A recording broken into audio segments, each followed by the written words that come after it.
Hi, everyone. This is Joan Thomas, the Director of External Relations at American Public Gardens Association, and thank you so much for joining us for part 2 of the My Garden campaign webinar series. Right now, we have muted everyone just so that we can minimize the ambient noise. We will be using the questions feature. So please become familiar with that. I know that part 1, we had some great activity there. We will have time to stop and address questions and as we go along. And I'm sure that in the course of this part 2, we're going to definitely elicit a lot of that. This is your chance to ask questions, and we're really excited to be able to present this.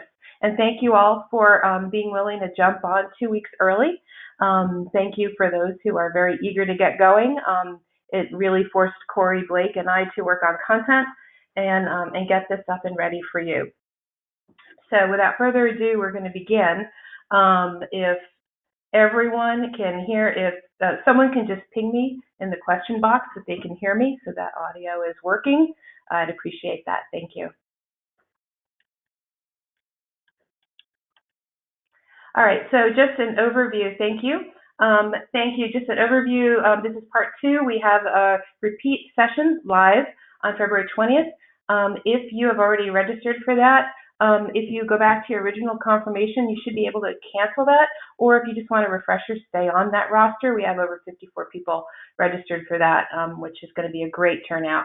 And then part 3, making the most of it, is really fine-tuning it even more, thinking about the promotional aspects, the links, using the links, and really driving donations. So that's really at the tail end as we get closer, and you have more tools in the toolbox in March for National Public Gardens Week to begin to work towards that.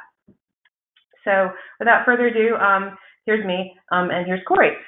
Corey Blake is part of the MobileCause tech team. Corey's going to be working with us on, he'll be interjecting, elaborating, and providing actually some support to some of you who might need some extra fine-tuning on your page or have technical questions that really require some expertise far beyond my abilities at this point to do that. So I can help, and I'm certainly a conduit and the liaison to a lot of your questions, but Corey is also here to help. Today we're going to cover 3 things. One is basically what it means to be a team captain and the sign-up process, and what it means if you don't want to stay the team captain, or what happens during the course of this campaign. Second is the building of your page. And the third are creative ideas around the crowdfunding platform. And you have a lot of options here, or no options, or you can choose to keep it simple or get really creative. So we're going to cover some of that today. Many of you have already signed up. I recognize some of your names. So just a bit of a refresher for those of you on the call who have not yet gone through this process. It's actually very, very simple. First, you sign up as an individual, and you are basically registered in the system, and it's a very quick sign up with some basic information. You get a verification from MobileCause. We have turned off the initial verification process to help make signing on quicker and more expedient for all of you to get started. So right now, you should get a verification from MobileCause. Again, if you don't get something right away that it auto-generates, check your spam or quarantine folder just to make sure that it doesn't get caught, because there's an important link in there that will help you log in and continue your work on that page. Once you become a fundraiser, it's assuming you're a team captain, and then you would then create your team, which is essentially adding your garden. So when you click on that button, it's going to give you that option to personalize your team page. Up here, by creating a team, you'll be the team captain by default. This team page will replace your personal page. That also means your keyword is the organization's keyword for driving donations through that particular donation channel. But anyway, you'll want to add this name. When you do that, I on the back end will be adding that to the donation form. It's a manual process, but I'll explain that later. And I did it in part 1, so you may find this that part familiar again. Just a little bit of definition about team captain. If you're the first person to register for your garden, it's your role. You can have, and I see that multiple gardens, you have a couple staff members that are also signed up. Only one of you has administration rights for the team page. The rest of them can alter their personal pages, but the team pages really gives editing privileges to the team captain and then the administrator, who is me.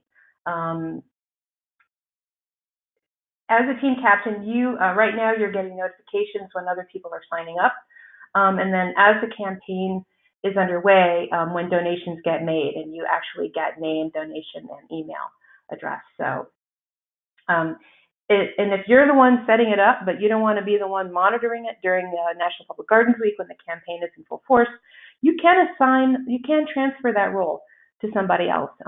That involves contacting me to make sure that we transfer that role. And we can talk more about that in part 3. So part 2, we're just gonna move into part 2 at the moment and go over some of the basics of building a team page. Some of you have seen these and have explored a little bit, and that's excellent, because that's what we kind of wanted some of you to do before we get on to part 2.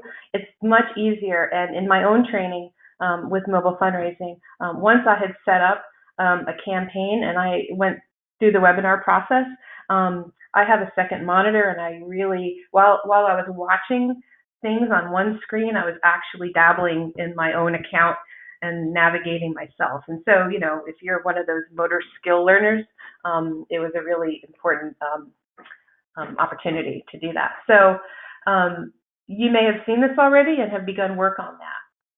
And a couple things I want to point out here.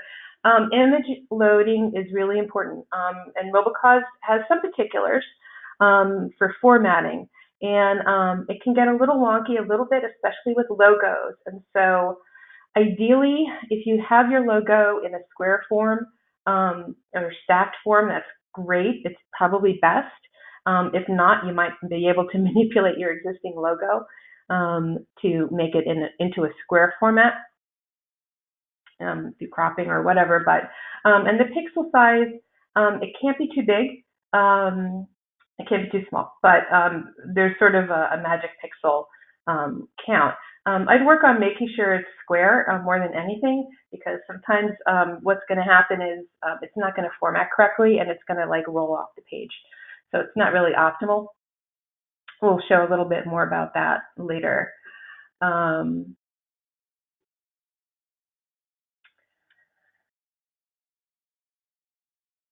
That's what happens. And I don't mean to pick on any one particular garden, but this can be a common thing with gardens, and this is something that I know MobileCause has offered to help with.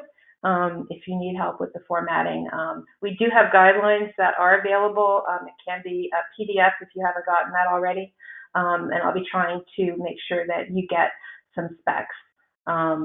This is not designed to make you become your own graphic designer, believe me.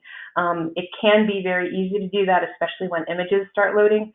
Logos take a little bit more skill. And obviously, you don't need to use your logo necessarily in this box to identify your team, but it helps. But the name of your garden helps, or something very identifiable. And that is there is a document as a client. This is accessible to you, and if not, we will make sure that this gets distributed to you all. Part 2 of building your team page. You will notice when you first sign on as a team that some things have been pre-populated, including your goal. And guess what? You know what? You can change that. And I would actually recommend that you do, because we would like each garden to think about what your own goal might be for fundraising for that week. The thing is, when I set up the template, I wanted to populate it with something so you knew as a prompt that you needed to make adjustments. And the message for your supporters likewise should be very personal about that. I've included information here just to give you an idea of some verbiage, but please do change that. This montage of 9 photos is actually one photo that we have created, and I have loaded it in as a pre-populated image, just to show you, again, this is something you should replace on your own page, because here's your opportunity to really put your best foot forward about who you are as a garden, or if you have a message, a very specific message about something you want donors to support and you want photos to back up that and to tell a story, this is your opportunity. Just a couple things I want to point out when the general public or anyone is driven to this page to read about your story. This is a media carousel banner. This is something that is universal to the campaign, the MYGARDEN campaign. And unfortunately, in this particular instance, where we're inviting different gardens to create their own pages, this copy is universal.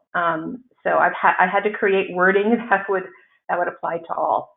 And I will point out that there is a button under here that you will see. Anyone will see. It's just that as an administrator, as I was in this program and grabbing a screenshot, because of my login, it wasn't showing this button. But everyone else has 2 options on your landing page: is to join your team. Should that be an option for y'all to explore and to promote, or make a donation. One tip I would like to put out, and I know that at least one garden had taken me up on that, is as you're replacing the media carousel photos, tell your story. It's a great idea because I can't do it in that media banner green text, is to make that first image have your logo or garden name incorporated on the image, or make it your logo. Some people have superimposed copy on top of photos, which is great because it immediately says to the person landing there that you are now on X garden page. And then just some basic ideas about size. You don't have to take it to the letter in terms of the actual pixel size, but just be aware landscape is always going to work better than portrait. And I've been generally very satisfied with the images that are going in. Every now and then you're going to get a formatting issue, but just double check, and you can always do that. It is set up as a rotation right now. It will rotate whatever you put in there. So the only thing that you cannot put in there is video. But video can actually come in our story, and I'll get to that in a minute. So when you give people a call to action, they can make a donation. If they click on that, if you see up here, your garden, this is your unique keyword. It's not yours, but this happens to be UC Santa Cruz. But when you click on the button from this page, it's going to prompt me on the back end that, hey, this is a donation that's intended for Santa Cruz. And the rest of the donation form was going to bear that out. Similarly for joining a team. So it tags along with that keyword. That keyword is an appendage that helps us track the activity on the back end. Again, our story is, this is where you can really be very creative, and we'll give you some examples of how to be creative. But you want to make sure you're customizing that. This is obviously boilerplate. Santa Cruz did not write this, but this was just this is a work in progress, as you will see with many of your pages. So I do apologize in advance if you find suddenly that your garden is being featured. There is absolutely no criticism or judgment involved here.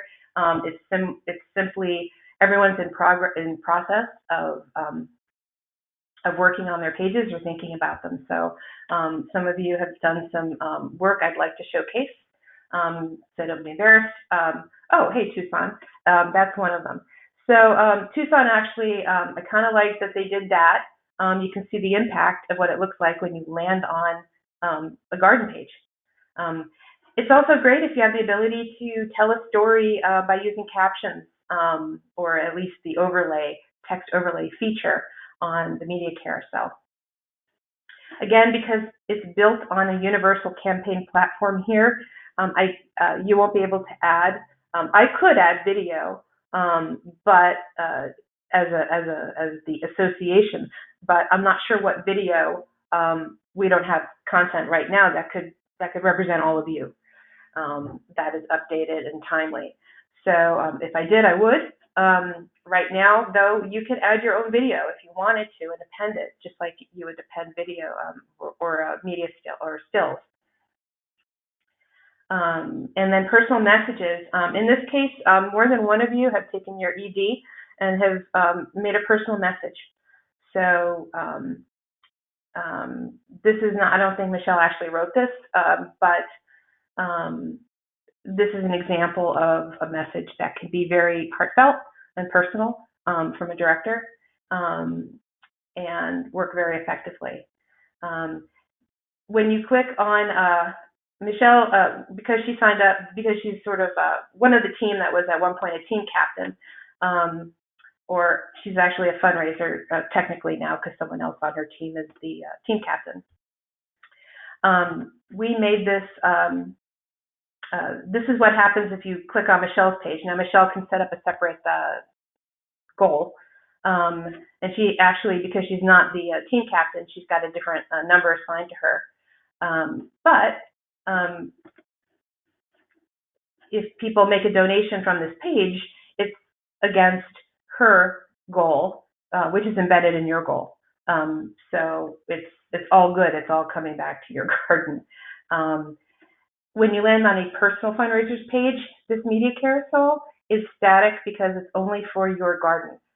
When they are linking, fundraisers are linking to your garden and to join your team, quote unquote. The media carousel is still your branding. They can add their own story and use that link, and then it ties back.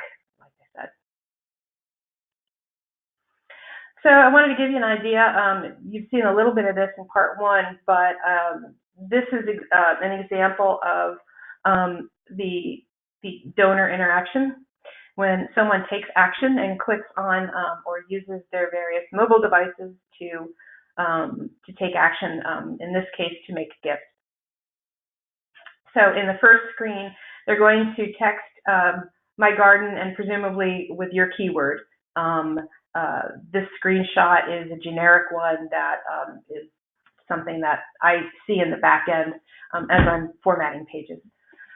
So when people text my garden, your number to 71777, which is, not only can you share a link, but you can tell people to text to activate the giving process. They get an automated response. Which is not an official pledge. It's just simply a link to the donation page. And I have changed our short code on the back end here to say My Garden versus APGA, because I want donors to know that they're making a gift that leads to your garden and is not, well, who's APGA and what am I being taken somewhere that I don't want to go. So I'm kind of mitigating that process of donors feeling positive that they are on track to giving money to you.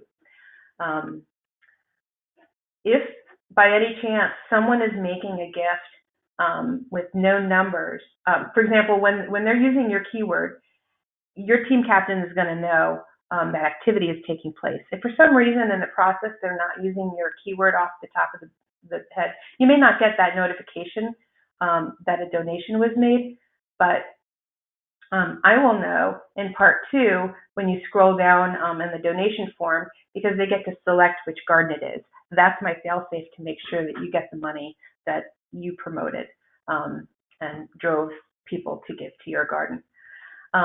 In the auto reply is a thank you. There's both a screen acknowledgement that the transaction was made, but then there's also a receipt. In part one, you can see the copy of that the copy. It's been approved by our board. It's all upfront legal, and it satisfies donor acknowledgement has been made for their purposes.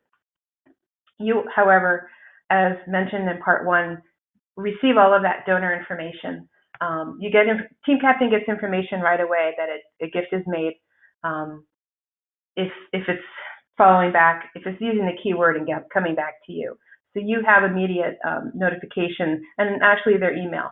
So if they're not in your system and you get someone who's just making a gift out of the blue that is not yet your constituent, you can at least do a personal thank you or touch, or set up your own policy for acknowledgement if you want to anticipate them getting uploaded into your system and your database and all of that. So it gives you flexibility to reach out personally.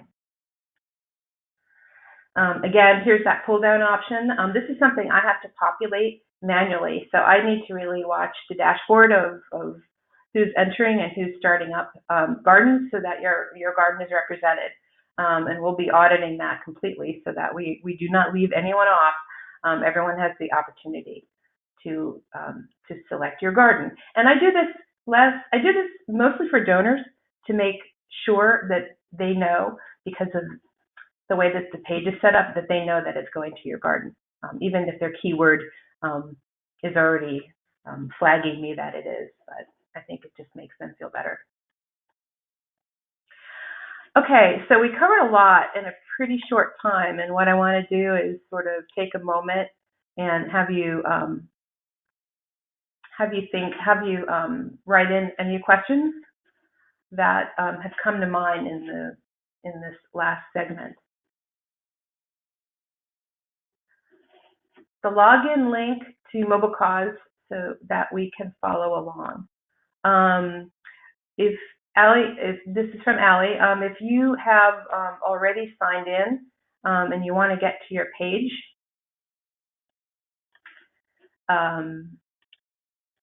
that's probably your pathway into monitoring your page.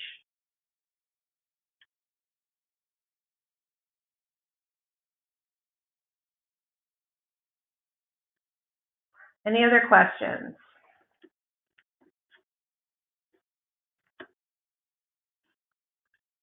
Corey, was there anything that you wanted to add? Yeah. Well, I was just actually on the back end looked, Allie, yeah, you're signed up as a fundraiser, so you should have gotten an email, and that'll have a link for you to go back and edit. And again, exactly as was mentioned, it may go to spam or something like that, but you should have gotten it. But if you can't find it, or you don't want to use the email, you can always just go back to the campaign itself. So you just go back to the My Garden campaign overall, and then you can choose the Gardens or Fundraisers tab there and go to your page, and then you'll be able to scroll down and see in the bottom right corner you can log in as yourself. Now, if you've never set a password, you may need to go find that email, but you should be able to get back in a couple of ways, either the email or that login on the lower right corner of your page. Great. Rob says, we plan to promote via Twitter. Are we able to just publish the link to the page instead of just asking them to text? Absolutely, because if you can see up here, this is your garden page at work, and it is very much set up to promote via social media. So you can do as much or as little. You can control the channels by which you want people to follow that pathway to make a gift.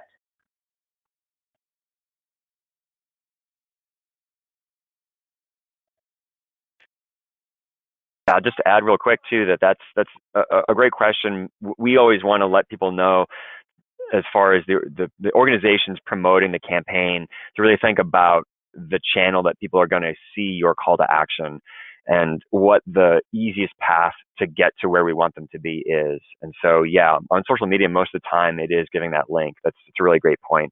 The keyword almost becomes more of a branding sort of tool to get that My Garden sort of term out there.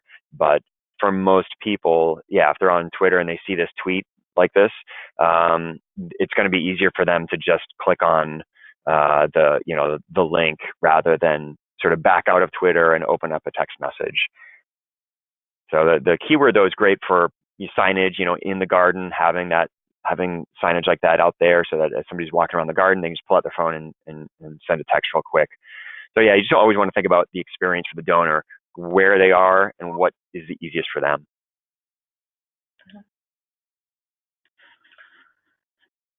Okay, so I want to move on to the third part because I want to take a little bit more time.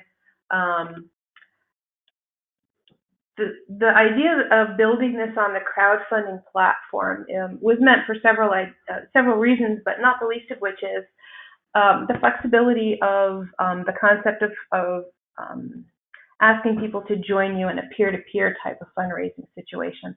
And sometimes that may be a good solution for your garden, and sometimes, maybe you just want to keep it simple and explore it. But I wanted to take this section and give you six ways to use it creatively or not.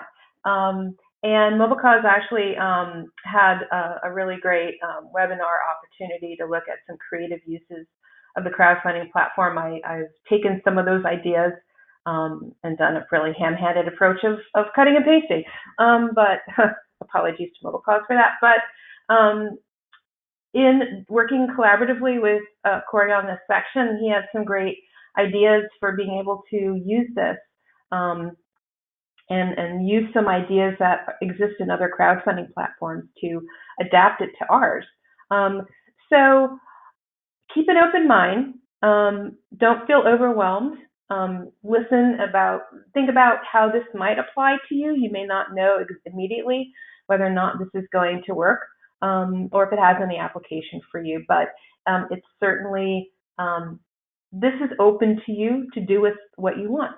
So it has some amazing opportunities for you to get creative with it, hence the title. Okay, one is keep it simple.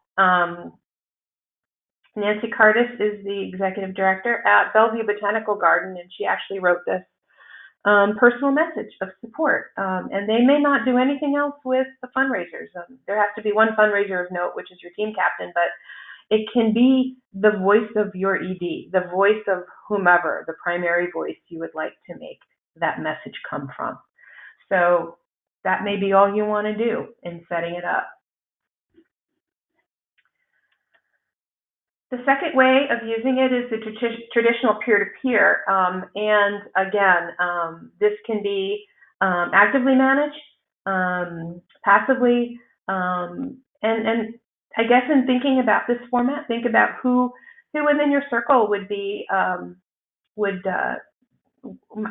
might this work? Could it be departments sort of having different messages about your garden that are collectively, trying to raise a goal? And how close are they getting to that? Or your volunteer corps into this? Would that be something that they would try to do and have their stories drive, their personal stories about their passion for your garden drive that?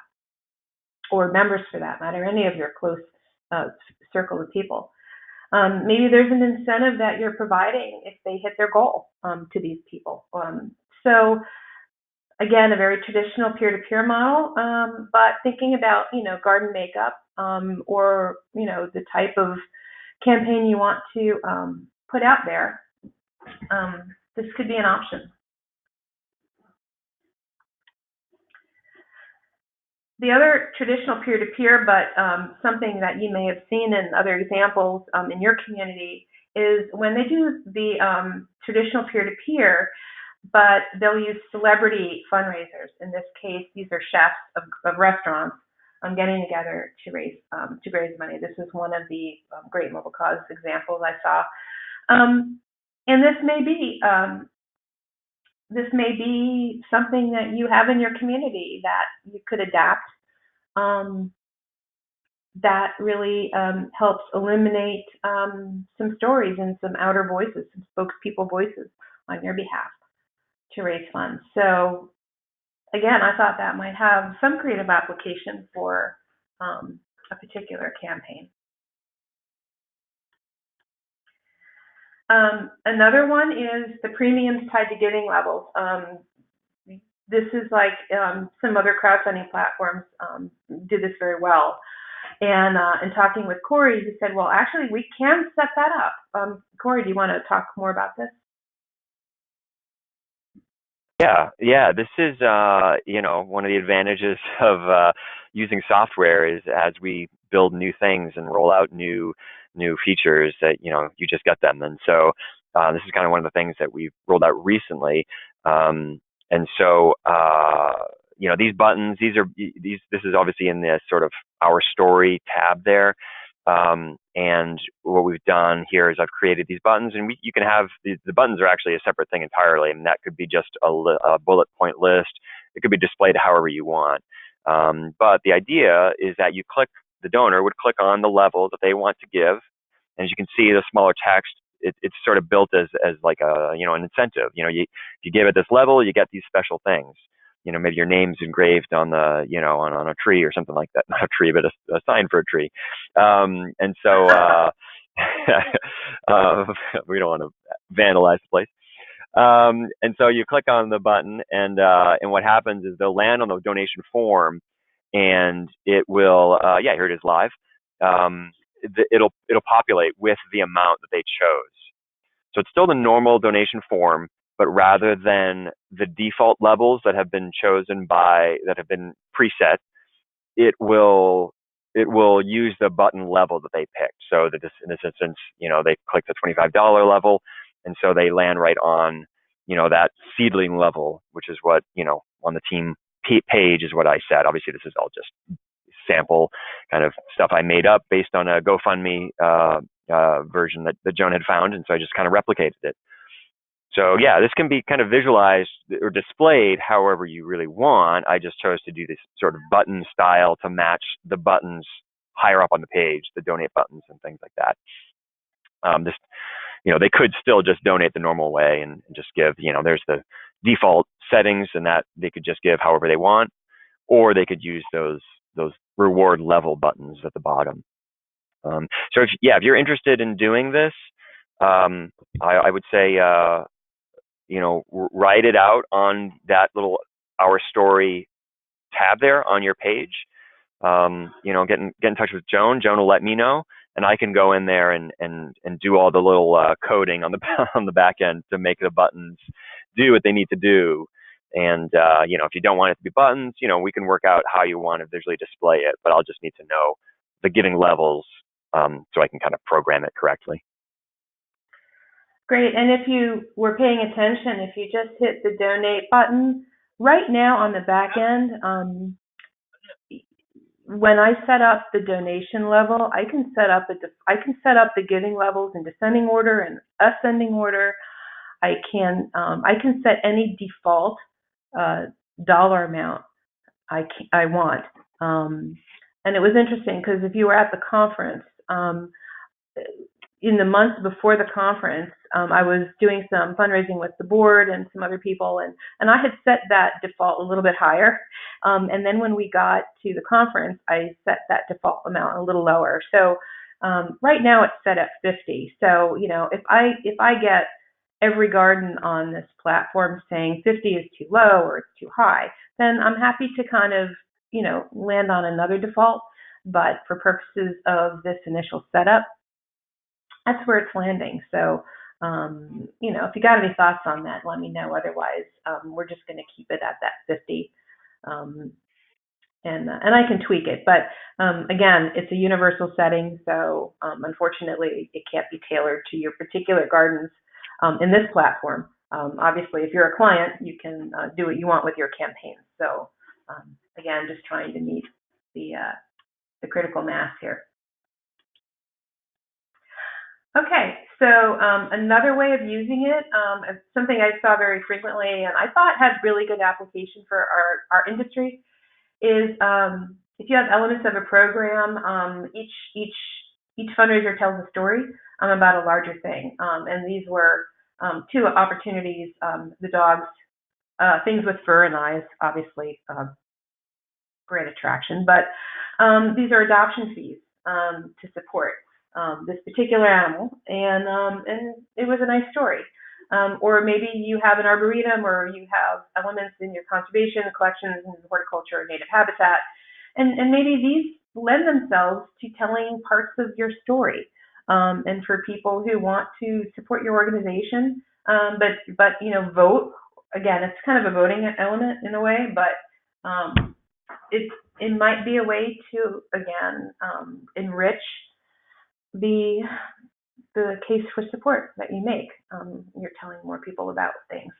And some people may not, I mean, this is an option for you to let people go deeper into your story if you want, or if they get it and they just want to donate, they can bypass all of that and just go right to the team donate button and be done. But I thought it was it was creative, and it had some opportunity there. And then again, as I mentioned earlier, the idea of voting, this is something that I see very frequently done with like a Dancing with the Stars, where each couple has its own page with its own goal, and they're all raising money for one nonprofit. So, if you're friends of that couple, and you may use it as a voting with a reward or some kind of incentive for those who are participating in their fundraisers. So that's kind of the 6 ways of thinking about the team, the fundraiser buttons, and how to do that. Right now, the universal language invites people to join as a team. That may be your prerogative to actually decide what you want your call to action be to your community. So you could choreograph all of those things behind the scenes and pre-populate all that. Or you can put out a general call, or you can put out a targeted call for people to opt in. So in that case, we would talk about doing that in the weeks before National Public Gardens Week. And what we do is we just activate a sign-on page and not necessarily the donate page. So again, working through some finer points, but at the end of this, I think I'd like to follow up with all the teams that are signed up and kind of get a beat on your thoughts on how you plan or are thinking of using that. So sometime in March, I will have a better idea of what we need to do on our end and what you need from us to help you do what you want to do on your page. So that's kind of the end of section 3. And again, I want to stop and give you an opportunity to digest that. Feel free to throw in a comment, if not a question. And I'll just kind of open the floor and look at the question box and see what we've got.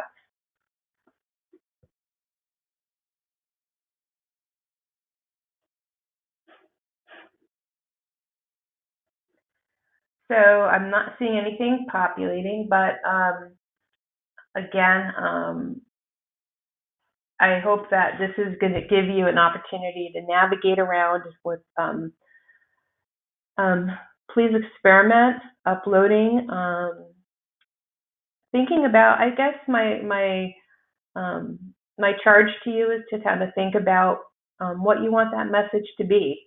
We started in part 1 talking about how to connect public gardens with resilience and making people and communities in the world stronger.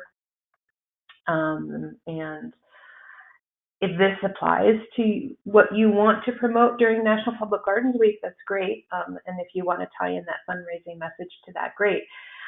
I think once you have the germ of what that is, it will, you can continue to find. If you don't know today, and if you don't know by March 1, that's okay. You can still do that. You can still finesse that. If you have that aha moment late in March, that's fine too. You can still go in and make these changes. So with that said, webinar 3 is going to talk a little bit about using the links in marketing promotion and the toolkit and resources. And I want to mention toolkit in a larger context because in March, that's when we usually go live with our National Public Gardens Week site, which includes toolkit for not only National Public Gardens Week promotion, but for the My Garden promotion. Some of you have mentioned what can you provide us in the way of collateral or templates or graphics to help us promote My Garden campaign for our garden on site or in advance. And this is something our marketing team is working on to help you get that going. So please continue to provide feedback to me. I have heard from one garden that had some very specific ideas of what that material could be, but My Garden is new. So as you think about what you feel would be good tools in your toolbox for this, let us know, and we will definitely work on that in the coming weeks.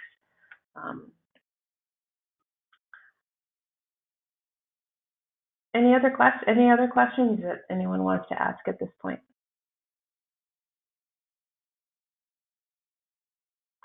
Does anyone feel like they have enough information to go independently now and work on their site?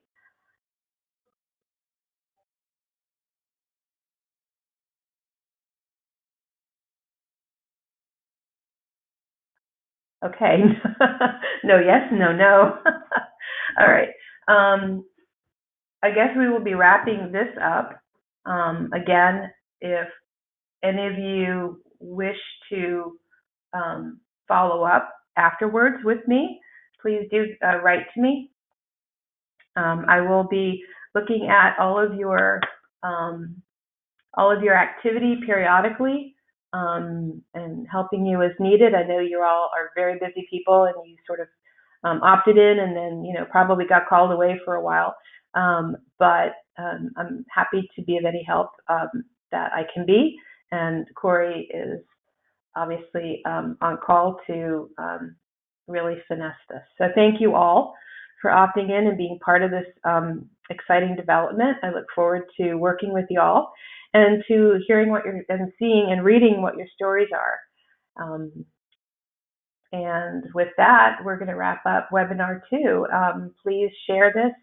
We will have the recorded webinar soon, and we'll have the YouTube link to that soon. And I will send out a reduced format PDF of this as a hard copy follow-up for anyone who does not wish to hear me or Corey talk for an hour.